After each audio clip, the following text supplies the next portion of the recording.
Si sur YouTube, différentes opinions peuvent être exposées, celles critiquant la transidentité ou l'exposant de manière mauvaise ou maladroite peuvent être visionnées par tous. Il convient d'en faire la critique sur certains points.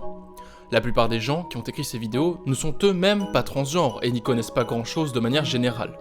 Il ne s'agit pas de faire ici la police de la pensée, mais de montrer quels raisonnements exposés dans les vidéos peuvent influencer les commentaires, voire les inciter à la transphobie. Selon la définition du Robert, la transphobie est une attitude de discrimination envers les personnes transgenres. La transphobie est punie par la loi de 2012 dans le cadre du harcèlement sexuel, qui consiste à dévaloriser une personne en raison de son identité sexuelle.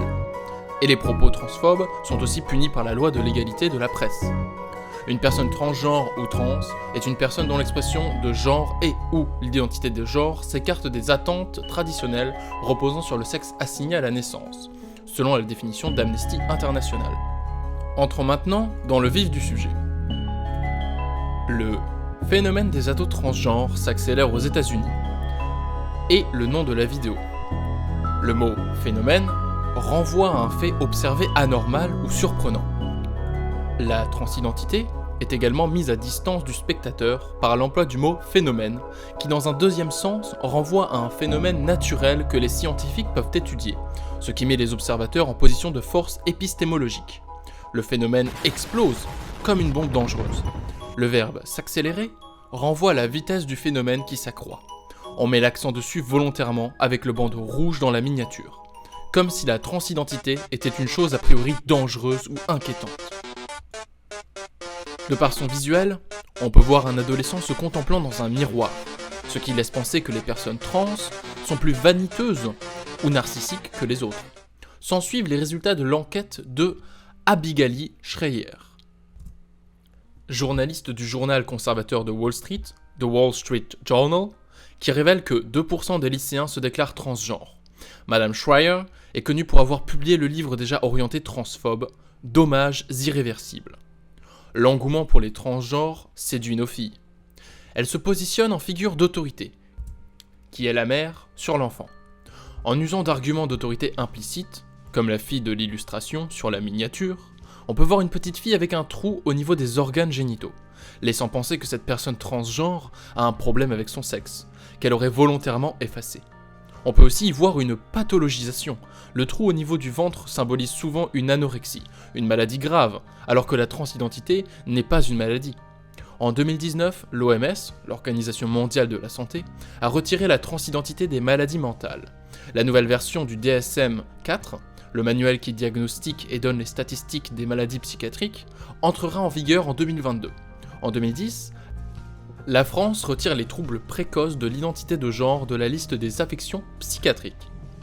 Tout d'abord, on peut noter qu'étrangement, la femme montrée à l'image au moment où Abigail est présentée n'est pas Abigail. Une femme aux cheveux bleus est présente au moment avec la statistique. Le nombre de cliniques de genre aux États-Unis serait passé de 2 à plus de 50. On voit en même temps une personne avec un gros plan sur son torse, avec un indice. Ses cheveux tombent jusqu'à ses épaules. Il est donc catégorisé comme efféminé. Il relève la peau de sa poitrine pour imiter la poitrine de la femme. Ou alors c'est un torse résultant d'une mammectomie. Quel est l'intérêt de montrer ça à l'image, à part pour être intrusif? Eh bien, on ne voit pas le visage de la personne, elle est réduite à son physique, donc selon un médecin, mais lequel, on ne sait pas, c'est clairement un argument d'autorité.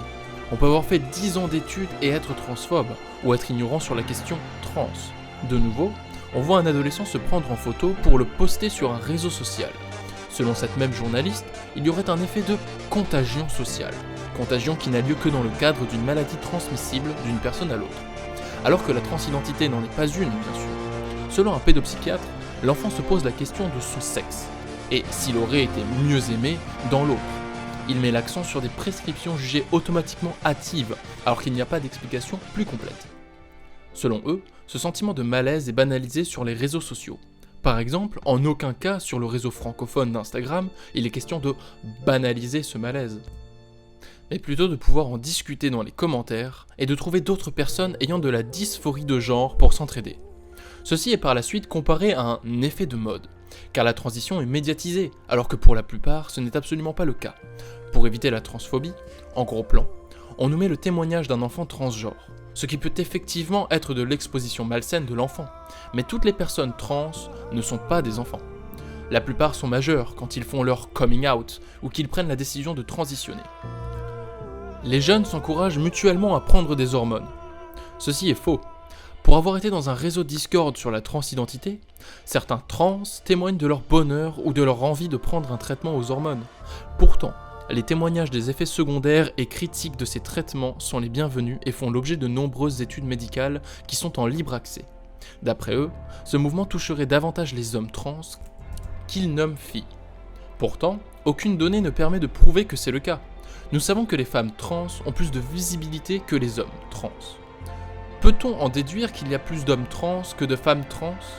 Les associations de trans ne donnent pas le nombre exact de membres trans. Les seules statistiques publiques sont celles des opérations et du traitement hormonal, ce qui ne donne pas le genre des personnes trans. Ces adolescentes sont persuadées qu'elles veulent changer de sexe.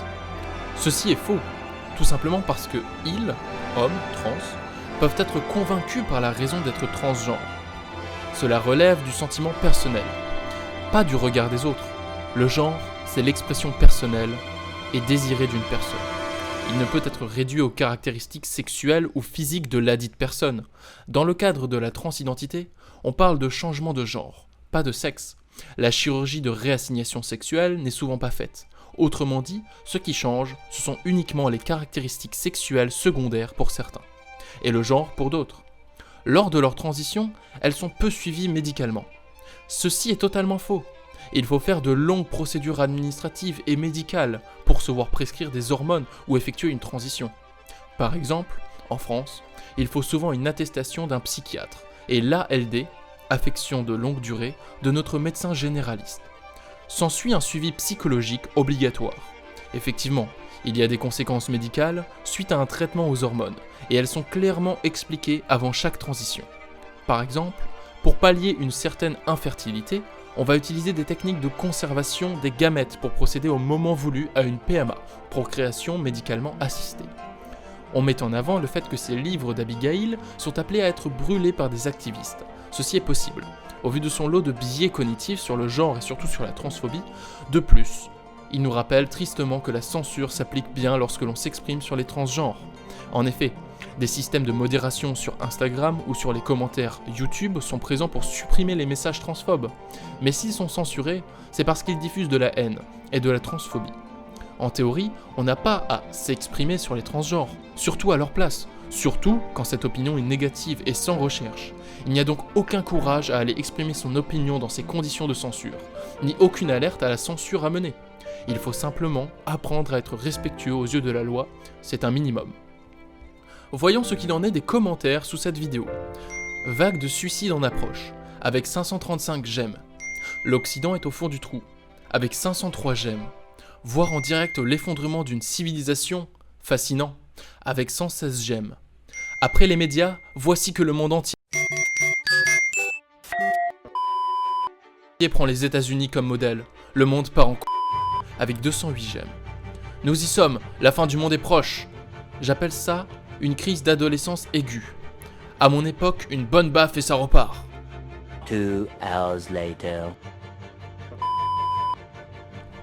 C'est un très court extrait de ce qu'on peut lire dans les commentaires. Et comment en 2 minutes 36, une vidéo se veut complète et informative sur le vaste sujet de la transidentité. La vidéo semble les orienter vers la haine des trans, plus que dans la réflexion. Statistiquement, je n'ai trouvé en une recherche que 4 personnes non transphobes sur 1261 commentaires. Les dessous du phénomène transgenre, débunkage numéro 9. Il y a ici 2 images de fond, l'une représentant un enfant trans, l'autre une femme trans, âgée. Mis côte à côte. La première information de la vidéo est qu'en 5 ans, le nombre de jeunes frappant aux portes des cliniques a quadruplé. Cela est dit sans source explicite. Le nombre de trans aux États-Unis a doublé en 10 ans. Il n'y a rien d'étonnant à cela, surtout sur une longue période. On nous met à la figure que le nombre de clients transgenres à l'hôpital de Victoria en Australie a augmenté de 200% en 10 ans. Ceci a clairement pour but de mettre une loupe sur les petites bêtes, de manière anecdotique. La personne explique pourquoi on utilise plus le terme transsexualisme et pourquoi on ne dit pas changer de sexe. Mais alors, pourquoi réutiliser ces termes dans la description de la vidéo ? Le mouvement transsexuel, entame une transition pour changer de sexe. Pour l'expliquer, il se dit obligé de dévoiler la théorie du genre. La théorie découle d'un paradoxe. Il existe deux sexes, avec une exception, les hermaphrodites, que l'on va appeler intersexes, dont l'un des deux attributs prend le dessus sur l'autre. Il fait immédiatement le lien avec l'expérience affreuse de John Money, autoproclamé spécialiste en hermaphrodisme, qui esquisse en 1955 les premiers traits de la théorie du genre. Il ne fait qu'introduire le terme gender, mais sa vision n'est plus d'actualité depuis de nombreuses années. La théorie du genre ne peut se résumer à elle seule pour distinguer selon lui le sexe anatomique et la psychologie déterminée. Le youtubeur présente immédiatement le cas de l'expérience de David Reimer qui a commencé en 1966, sa circoncision ne s'est pas bien passée. Et il avait fini le pénis brûlé. Le scientifique a ordonné à ses parents de l'éduquer comme une fille en l'appelant Brenda, en justifiant cela pour savoir s'il existe vraiment deux genres, et il s'agit d'un prétexte stupide pour changer de genre sans le consentement de l'enfant. Mais lors de l'adolescence, elle est attirée par les filles, et sa voix devient grave, il veut alors de la testostérone. Lorsque ses parents lui annoncent la vérité, il arrête son traitement et devient un homme, puis se marie. Il finit par se suicider en 2004.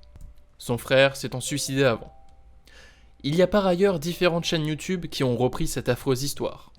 Pourtant, pour le présentateur, cette histoire, loin de montrer que changer le genre d'une personne sans son consentement est le problème, est la preuve que le sexe anatomique reprend le dessus, et que le traitement hormonal ne suffit pas pour changer de genre.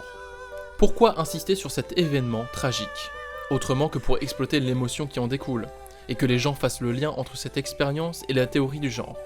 Pourquoi ne pas présenter les théoriciens du genre plus actuels, tels que Hanno Hackley, Nicole Claude Mathieu, Joanne W. Scott, Judith Butler, Anne Foster Sterling ou encore Elizabeth Clare? Notre youtubeur présente une interview de Jacques Balthazar qui met en évidence les différences d'air cérébral entre les hommes et les femmes. Ce dernier fait le lien entre le traitement hormonal et le suicide de David Reimer, et ce en le comparant aux vagues de suicide de la communauté trans, alors qu'on sait que les trans ont 6 fois plus de risques de passer à l'acte. Le plus gros problème, ce sont les causes de suicide. Pour la majorité des personnes concernées, c'est un rejet social global qui en est la cause, ainsi que la dysphorie de genre. Il présente la dysphorie de genre et nous donne une statistique. 1/3 des trans auraient déjà tenté de mettre un terme à leur vie, mais il ne précise pas si ces morts se déroulent avant ou après la transition, ce qui est important pour son argumentaire.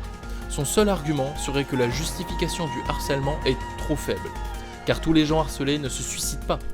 Sauf que ceux qui sont morts ne sont pas là pour nous en parler. Le harcèlement constant est une raison bien justifiée pour mettre fin à ces jours. Il est donc impossible de changer de sexe sans se détruire. Ceci est faux, car la plupart des gens trans vivent leur vie normalement et sans haine de soi, une fois leur transition faite ou non. C'est comme ils le souhaitent. Comme les cisgenres, ils peuvent avoir des complexes sur leur physique, mais pas plus que les autres. C'est ici que démarre la critique des bloqueurs hormonaux, qui permettent à l'enfant de se développer dans le genre qu'il désire. Il évoque les conseils de certains spécialistes d'abaisser l'âge de début de traitement à 8 ans. Mais cela reste un conseil. La loi n'autorise pas les enfants de 8 ans ou moins à utiliser des bloqueurs d'hormones. Pas en France. Si l'expérience a échoué il y a 60 ans, pourquoi marcherait-elle aujourd'hui? Eh bien tout simplement parce que nos connaissances ont évolué sur le sujet, et que les circonstances ne sont pas les mêmes. La chirurgie génitale rend effectivement stérile, mais le traitement hormonal de bloqueurs d'hormones, pris avant la puberté, ne rend pas stérile pour autant. Ceci est complètement faux. La vidéo se termine sur une incitation à aller voir un témoignage d'un ex-transsexuel. On a moins de transphobes dans les commentaires. Il faut bien admettre que la vidéo a été correctement informée.